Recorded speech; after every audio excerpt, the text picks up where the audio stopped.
Hello అండి, నమస్తే. బాగున్నారా అందరూ? యా, ఈరోజు మన టాపిక్ ఏంటంటే ఎన్టీపీసీ సబ్జెక్ట్ని మ్యాక్సిమం స్కోర్ ఎట్లా చేయాలి. ఓకే, సో మనకు తెలుసు కదా, ఈ ఎగ్జామ్కి కాంపిటీషన్ చాలా ఎక్కువ ఉంది. ఓకే, సో ఏ కేటగిరీ చూసుకున్నా, రిజర్వేషన్లో చూసుకున్నా, ఎక్కడ చూసుకున్నా మనకు కట్ ఆఫ్ ఎంత ప్లస్ వస్తుంది అంటే 60+ వస్తుంది. ఓకే, మీకు 50 మార్క్స్ ఉన్నా కానీ భయపడకండి. బికాజ్ ఆఫ్ మనకు 50+ రా మార్క్స్ కలుస్తాయి. నార్మలైజేషన్ మార్క్స్ చేస్తే ఆయన మనకు 50 మార్క్స్తో వస్తుందన్నమాట. సో మీరు దాని గురించి వరి కానక్కర్లేదు. మనకి ఈజీగా ప్రిలిమ్స్ అయితే వెళ్ళిపోతుందండి.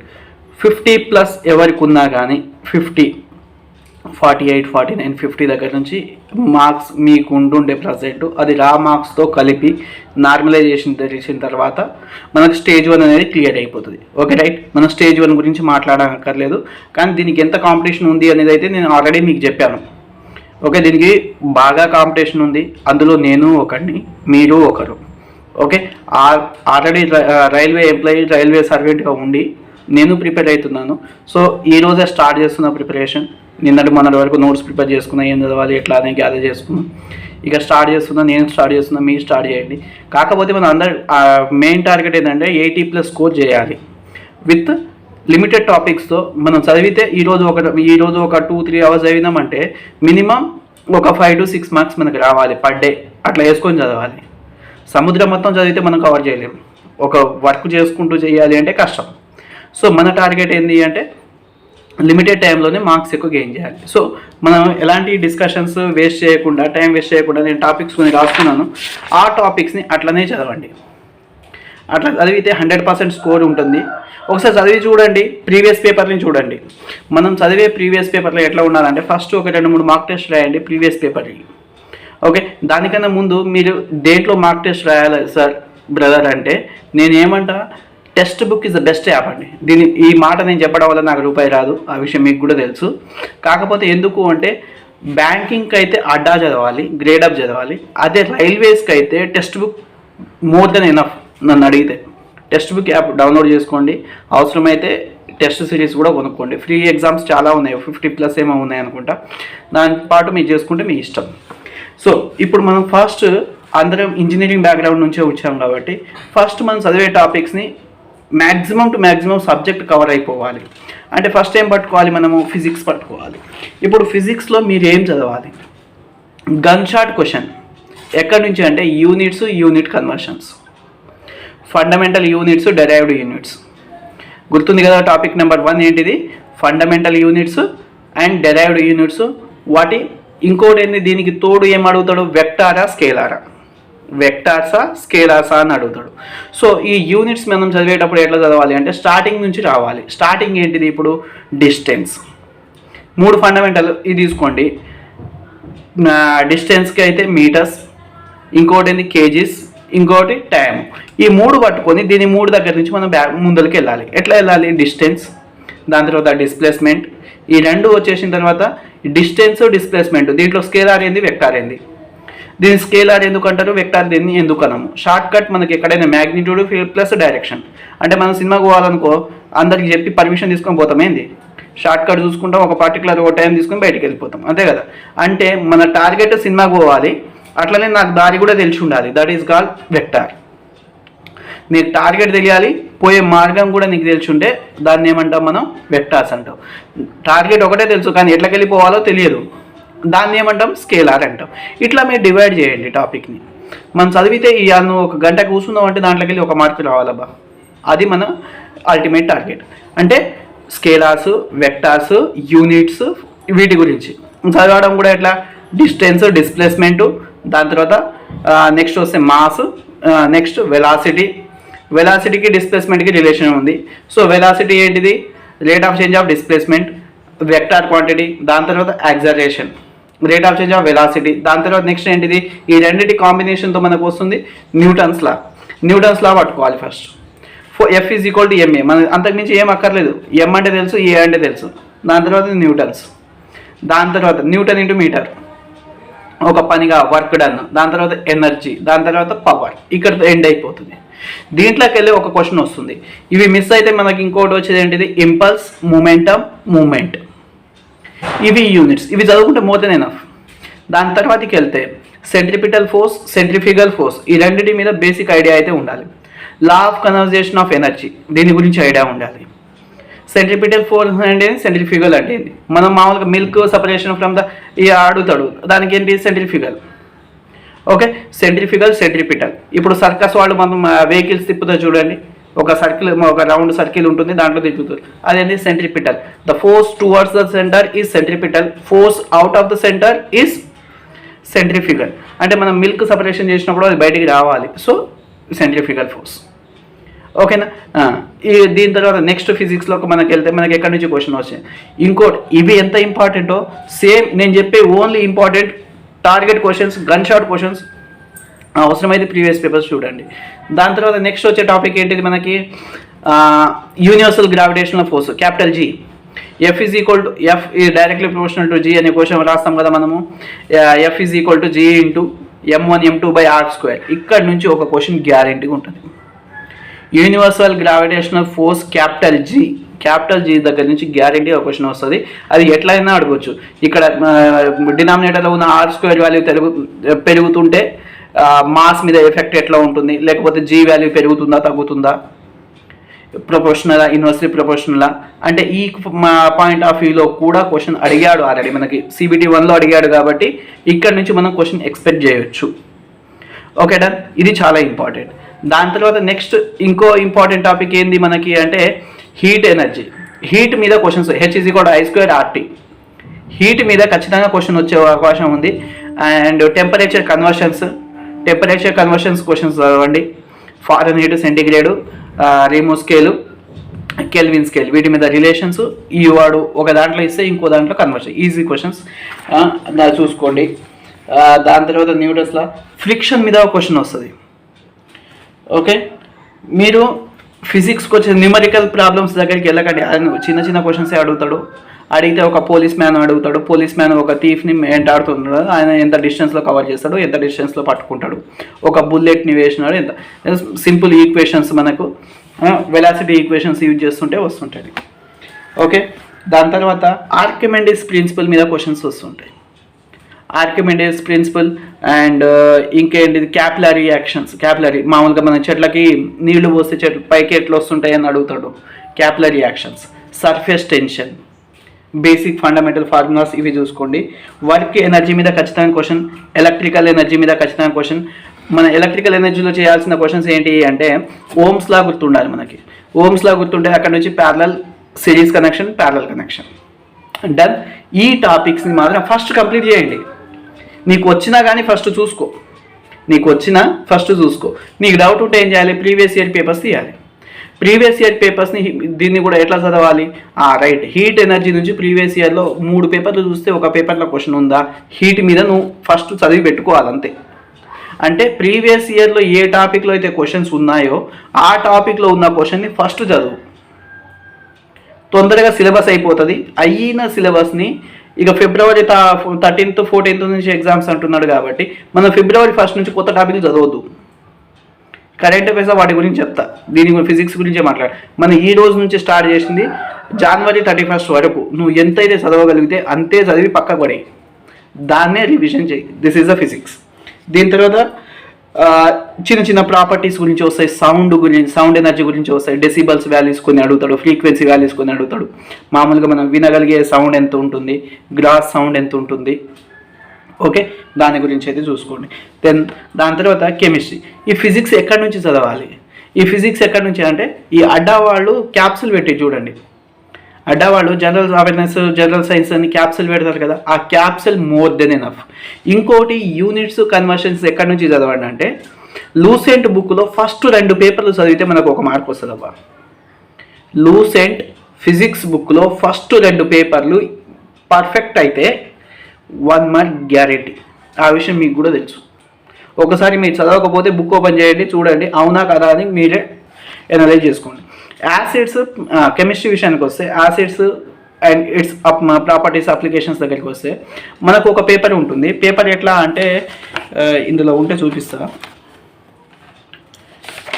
ఇక్కడ నుంచి మనకు ఒక క్వశ్చన్ గ్యారెంటీగా వస్తుంది. ఏం క్వశ్చన్ అంటే సోర్స్ ఆఫ్ యాసిడ్స్ అని ఇగో ఇట్లా ఉంటుంది చూడండి. ఈ టేబుల్ అన్నమాట. ఈ టేబుల్ క్లారిటీ లేదా మిస్ అయింది. ఓకే, ఇక టేబుల్ ఎట్లా అంటే వినిగర్ ఏ యాసిడ్ అంటే ఎసిటిక్ యాసిడ్, సిట్రస్ ఫ్రూట్స్లో ఏది, స్టింగ్ ఆఫ్ యాండ్స్ దీంట్లో ఉండేది ferric acids, sour milk, apples, కట్స్ ఈ అంటే అవి అవైలబుల్గా ఉండేది దేంట్లో దొరుకుతాయి యాసిడ్స్ అనేది ఇచ్చాడు. ఆ రేంజ్లో ఏది ఉంటుంది ఆస్కర్. ఇవి 7-8 ఉన్నాయి. ఈ 7-8లో ఒక క్వశ్చన్ గ్యారెంటీ. ఓకే, దీని తర్వాత కెమికల్ ఫార్ములాస్ కొన్ని ఒక 5-6 చదవాలి. ఏం చదవాలి? Plaster of Paris, bleaching powder, washing powder, దాని తర్వాత వాషింగ్ సోడా, బేకింగ్ సోడా, ఇంకేమున్నాయి ఇవే. దాని తర్వాత స్ట్రక్చర్ ఆఫ్ యాటమ్స్లో మేబీ ఛాన్స్ ఉంది. ప్రోటాన్స్ డిస్కవర్ ఎవరు, న్యూట్రాన్స్, ఎలక్ట్రాన్ అని పేరు పెట్టింది ఎవరు, ఎలక్ట్రాన్ కనుగొన్నది ఎవరు, యాటమ్స్ ఇవి చదువుకోవాలి. బేకింగ్ సోడా చెప్పిన NaHCO3, bleaching powder and plaster of Paris ఇంతేనా. And substance uses and colour of glass అని ఇప్పుడు కప్రస్ ఆక్సైడ్ అని ఇచ్చిండు అనుకో, అది ఏ కలర్లో ఉంటుందంటే రెడ్ కలర్. ఒకసారి చూసుకొని వెళ్ళండి. దాని తర్వాత ఓర్ మీద అంటే ఇప్పుడు ఓర్ మీద ఒక క్వశ్చన్ ఉంటుంది నాకు లాస్ట్లో ఉంటుంది. మిగతా మీరు ఇంకా చదవకండి. Metals, ores, chemical composition. Chemical composition మనకు వద్దు. Metal, ore. ఇప్పుడు సోడియం ఉంది, రాక్ సాల్ట్. ఓకే, పొటాషియం ఉంది, కార్నలైట్. మ్యాగ్నీషియం ఉంది, మ్యాగ్నసైట్. ఇట్లాంటివి 2-3 ఉన్నాయి. మీరు ఖచ్చితంగా చూసుకోండి ఒకసారి, ఖచ్చితంగా క్వశ్చన్ వస్తుంది. అంటే మనకేంది అంటే ఈ రైల్వే ఎగ్జామ్స్లో ఆయన క్వశ్చన్స్ ఎక్కడి నుంచో అడుగుతాడో తెలియక ఈ బుక్ మొత్తం చదువుతూ ఉంటాం మనం. ఓకేనా, అంటే మనం చదివిన క్వశ్చన్ ప్రీవియస్ పేపర్లో కనుక నువ్వు చూస్తే ఇక్కడ నుంచే ఇవి తప్ప వాడు వేరే క్వశ్చన్ ఇవ్వగలిగితే నీ క్యాపబుల్. నీ టెక్స్ట్ బుక్లో ఈ క్యాప్సల్స్ అయినా, లూసెంట్ జనరల్ నాలెడ్జ్ అయినా, ఈ బుక్లో మనం చదివింది ఎంత, మనకున్న సబ్జెక్ట్ నాలెడ్జ్ ఏంటిది అంటే ఇంతవరకే. వేరే క్వశ్చన్స్ కోసం నువ్వు వేరే టాపిక్లు చదివినా చేయలేవు, నీకు నాలెడ్జ్ ఉంటే తప్ప. అది ఎక్సెప్షనల్ కేసు.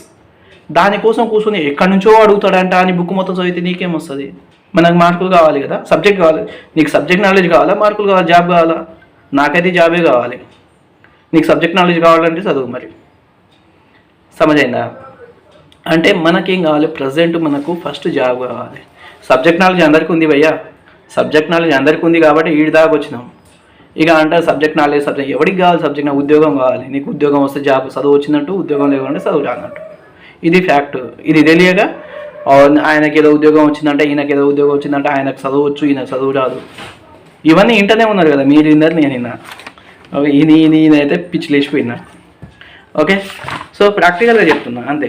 ఈ రోజులో ఎవరిని ఎట్లా చూస్తారంటే, నీకు ఉద్యోగం వచ్చిందా నీకు రెస్పెక్ట్ ఉంటుంది, నీకు ఉద్యోగం రాగా నువ్వు ఈవెంతో నువ్వు గోల్డ్ మెడలిస్ట్ అయినా వానికి చదువు రాదు అన్నట్టే చూస్తున్నారు కూడా కాదా? అవును. దీని తర్వాత బయాలజీలో ఎక్కడ చదవాలంటే ఈ జనరల్ అవేర్నెస్లో లాస్ట్లో 2 పేపర్లు ఉంటాయి. డిసీజెస్, బ్యాక్టీరియా వల్ల వచ్చే డిసీజ్ ఏంటి, ప్రోటోజోవా వల్ల వచ్చేది ఏంటిది. ఈ కొన్ని డిసీజెస్ ఉన్నాయి. వీటిని మాత్రం ఖచ్చితంగా చూసుకోండి. విటమిన్స్ ఖచ్చితంగా చూసుకోండి. దాని తర్వాత ఇంకా కొన్ని ఇంపార్టెంట్ టేబుల్స్ అని ఇచ్చిండు. డిసీజెస్ మాత్రం ఖచ్చితంగా చూడాలి. మనం బేసిక్ ఈ విటమిన్స్, ఫుడ్ సోర్స్, డెఫిషియన్సీ అడుగుతాడు. ఏ విటమిన్ వల్ల ఏ డెఫిషియన్సీ వస్తుంది అనేది. ఈయన కొద్దిగా డెప్త్గా పోతున్నాడు. ప్రీవియస్ నేను మాక్ టెస్ట్ రాస్తే ఆయన అడుగుతున్న క్వశ్చన్స్ ఏంటంటే, మనకు బేసిక్గా బి అంటే ఏంది, బీతో వచ్చేది బెరీ ఇట్లా అడుగుతుండే కదా. మనం వాడే ఇప్పుడు ప్రజెంట్ అందరు బాగానే చదువుకొని వస్తున్నారు కాబట్టి B3, B4, B12, B6 ఇట్లా వెళ్తున్నాడు అనమాట. ఒకసారి చూసుకోండి. దాని తర్వాత ప్లాంట్స్ గురించి బేసిక్ నాలెడ్జ్తో అయితే పోండి. అంత పెద్ద ఒక్కటబ్బా, మనకు ఫిజిక్స్, మనకు బయాలజీ టచ్ లేదు. దానికోసం నువ్వు ఇప్పుడు కోచింగ్ తీసుకొని ఒక 10,000 ఖర్చు పెట్టి 24 గంటలు చదివితే అంత మాత్రం నువ్వు ఎగ్జామ్లో చేయగలుగుతావా? పోనీ ఎగ్జామ్లో వచ్చే క్వశ్చన్ ఈయన చెప్తాడా మనకి? రానప్పుడు ఎందుకు అది పక్కకు పడే. హ్యూమన్ హార్ట్ ఫంక్షన్స్ ఇది ఒకటి చూసుకోండి. నెక్స్ట్ వచ్చేసరికి ఇప్పుడు హిస్టరీ గురించి మాట్లాడదాం మనం. హిస్టరీ అసలు పెద్ద సబ్జెక్ట్ ఏంది, మ్యాథ్స్నే పక్కకు పెట్టిన. ఓకే, ఇప్పుడు హిస్టరీ చిన్న చిన్న టాపిక్స్నే చెప్పుకుంటూ వస్తున్నా. హిస్టరీ ఏంది, హిస్టరీలో మీరు 3 పార్ట్లు చదవండి, అంతకు మించి అసలు చదవకండి. ఒక క్వశ్చన్ కూడా రాదు రైల్వేలో. ఓకే, వచ్చేది ఏంటిది అంటే ఢిల్లీ సుల్తాన్ల గురించి బాగా చదవండి, 2 క్వశ్చన్లు వస్తాయి, ఒకటైతే గ్యారెంటీ. నెక్స్ట్ మొఘల్స్ గురించి ఒక క్వశ్చన్ అయితే గ్యారెంటీ, ఇంకొకటి గాంధీ యుగం. ఈ 3 టాపిక్లను చదువుకొని పోతే మీకు 5 to 6 మార్క్స్ మీ చేతిలో ఉంటుంది. ఆయన అడిగేది కూడా అదే, అంతకు మించి ఎక్కడి నుంచి అడగడు ఆయన, అంతకు మించి ఎక్కడి నుంచి కూడా ఒక్క క్వశ్చన్ కూడా మనకు రాదు. ఈ టాపిక్స్లోనే చదవాలి, ఈ వీటినే మళ్ళా చదవండి. నన్ను నమ్మండి, కావాలంటే ప్రీవియస్ పేపర్ చూడండి, లేదంటే మీ కర్మ. నెక్స్ట్ ఇంకా ఇది. ఇప్పుడు నెక్స్ట్ ఏంటిదంటే కరెంట్ అఫైర్స్. కరెంట్ అఫైర్స్ ఎట్లా చదవాలి? కరెంట్ అఫైర్స్ ఖచ్చితంగా 1 year బ్యాక్ అయితే వస్తుంది. 2021 కరెంట్ అఫైర్స్ ఎక్కడా కనబడదు రైల్వే ఎగ్జామ్లో. 2020 ఎగ్జామ్స్ది కనబడుతుంది, 2021ది కనబడదు, 2020 ఇయర్ది లాస్ట్ ఇయర్ది కనబడుతుంది. అది ఎట్లా చదవాలి? అప్పుడు ఉన్న వాళ్ళ స్పోర్ట్స్ అవి చూడాలి. ఎట్లా చదవాలంటే కరెంట్ అఫైర్స్ నేనైతే ఎట్లా చదువుతున్నా అంటే ప్రీవియస్ ఇయర్ పేపర్ అడుగుతుంది చూస్తున్నాను. సో అండ్ సో కండిషన్లో, ఏదో ఒక కండిషన్లో, for example Haryana chief minister ఎవరు? మనోహర్ లాల్ అంటారు. అంటే దీన్ని బట్టి నువ్వు అర్థం చేసుకోవాల్సింది ఏంటిది, ఈయన టార్గెట్ ఒక స్టేట్ మినిస్టర్ల మీదనో గవర్నర్స్ మీదనో పెడుతుండు, అంతేనా? ఈ క్వశ్చన్ని నువ్వు ఇక్కడ చూడగానే అప్పటికి వద్దు. కరెంట్ అఫైర్స్ అంటే లాస్ట్ ఇయర్ అంటే అప్పటిది రాదు. చీఫ్ మినిస్టర్ లాస్ట్ ఇయర్ ఎవడని అడగడు, మరీ అంత ఫూలిష్గా ఆలోచించకండి. చీఫ్ మినిస్టర్ లాస్ట్ ఇయర్ది ఎవడని అడగడు, ప్రజెంట్ ఎవడో అని అడుగుతాడు. అంటే చీఫ్ మినిస్టర్ కోసం నువ్వు ఒక క్వశ్చన్ తయారు చేసి, ఈ క్వశ్చన్లో చీఫ్ మినిస్టర్ లాస్ట్ ఇయర్ అడిగిండా, ఈ ఇయర్ చీఫ్ మినిస్టర్ అన్ని స్టేట్స్ చీఫ్ మినిస్టర్ రాసి పెట్టేసి, దాంతోపాటు నెక్స్ట్ ఏం రాస్తావు, గవర్నర్స్ కూడా రాసేసి, ఈ రెండింటిలో ఒక క్వశ్చన్ గ్యారెంటీగా వస్తుంది. నెక్స్ట్ క్వశ్చన్, ఎక్కడైనా నీకు నేషనల్ పార్క్ కనబడదా? ఈ ఇయర్ నేషనల్ పార్క్లు అన్నీ దింపి పడేసి, ఏ ఇయర్ మారి ఉండదు కదా నేషనల్ పార్క్. ఆల్రెడీ మనం చదువుతూనే ఉంటాం కాబట్టి నేషనల్ పార్క్స్ అన్నీ ఒకసారి చూడండి. దాని తర్వాత ఎయిర్పోర్ట్స్ చూడాలి. ఓకే, దాని తర్వాత ఈ రేంజెస్ ఉన్నాయి కదా, ఇక్కడ హిమాలయ రేంజెస్, ఈ మధ్య హిమాలయాస్ రేంజెస్ మధ్యలో క్వశ్చన్స్ అడుగుతున్నాడు, అది ఒకసారి చూసుకోవాలి. నెక్స్ట్ వచ్చేసరికి లాస్ట్ ఇయర్ స్పోర్ట్స్ మీద అయితే బాగా కాన్సన్ట్రేట్ చేయండి, ఒక క్వశ్చన్ గ్యారెంటీగా వస్తుంది. ఈ ఇయర్ స్పోర్ట్స్ గురించి ఎవడు అడగడు, స్పోర్ట్స్ లాస్ట్ ఇయర్దే వస్తుంది. లేదు ఈ ఇయర్ వచ్చిందంటే ఎట్లా వస్తుంది, 2023 ఒలింపిక్స్ ఎక్కడ జరుగుతుంది, వింటర్ ఏడా, మొన్న చైనాలో చేయాలని అనుకున్నారు కానీ వేరే దేశాల వల్ల ఆపోజ్ చేస్తున్నారు. వింటర్ ఒలింపిక్స్ మేబీ ఛాన్స్ ఉంది. అంటే లేటెస్ట్గా న్యూస్లో ఉండి హైలైటెడ్ న్యూస్ అయితే కానీ చదవద్దు. ఇట్లా మనం టాపిక్ని డివైడ్ అండ్ రూల్ అప్లై చేస్తే ఇప్పుడు మనం చూసుకున్న ఎంత అంటే 50 మార్క్స్ పేపర్. ఇదే కదా నీకు కావాల్సింది, ఇదే కదా నీకు కావాలి. ఈ 50 మార్క్స్ని ఇట్లా చదవగలిగితే your job 50% job is over. ఇది నీ జిఎస్ని ఎట్లా కవర్ చేయాలి, 50 మార్క్స్ నేను చెప్పినట్టు చూసి చదువు, 1 వీక్లో నీ సబ్జెక్ట్ అయిపోతుంది, నీ మీద నీకు కాన్ఫిడెంట్ ఉంటుంది. ఓకే, ఈ మ్యాథ్స్ రీజనింగ్ని ఎట్లా చదవాలి ఏంది అనేది దాని గురించి ఇంకో వీడియో చేస్తా. ఆల్రెడీ లెంత్ పెరుగుతుంది కాబట్టి ఈ టాపిక్స్ మీద ఇలా చదవగలిగితే నీకు కమ్సే కమ్, నేను 50 కొడతావని చెప్పాను కానీ నేను చెప్పిన టాపిక్ నుంచి 35+ మార్క్స్ ఖచ్చితంగా ఉంటుంది నీ పేపర్లో. ఉంటుందా ఉండదా ఒకసారి జెన్యున్గా చెప్పండి నాకు. పోనీ మీరు కూడా రాసే ఉంటారు కదా ఈ ప్రీవియస్ ఇయర్ పేపర్, ఈ టాపిక్ క్వశ్చన్స్ కాకుండా వేరే ఏ టాపిక్ నుంచి అయినా క్వశ్చన్స్ ఉన్నాయా? No more questions. సమజైంది కదా? సో ఫస్ట్ ఫోకస్ అని ఈ 1 వీక్ 15 days దీని మీద పెట్టండి. డిసెంబర్లో దీన్ని కంప్లీట్ చేయండి. జనవరిలో నీ మీద నీ కాన్ఫిడెంట్ వస్తుంది. మనం అందరం మ్యాథ్స్ వేసే వచ్చినాం కాబట్టి ఎంతో కొంత రీజనింగ్ అందరూ చేస్తాం. మ్యాథ్స్ని కూడా చెప్తా ఏ టాపిక్లో ఫస్ట్ చేయాలి, ఇప్పుడు ఇట్లా చెప్పినట్టు దాన్ని కూడా చెప్తాను. Okay, up to that, sign off. Thank you, bye.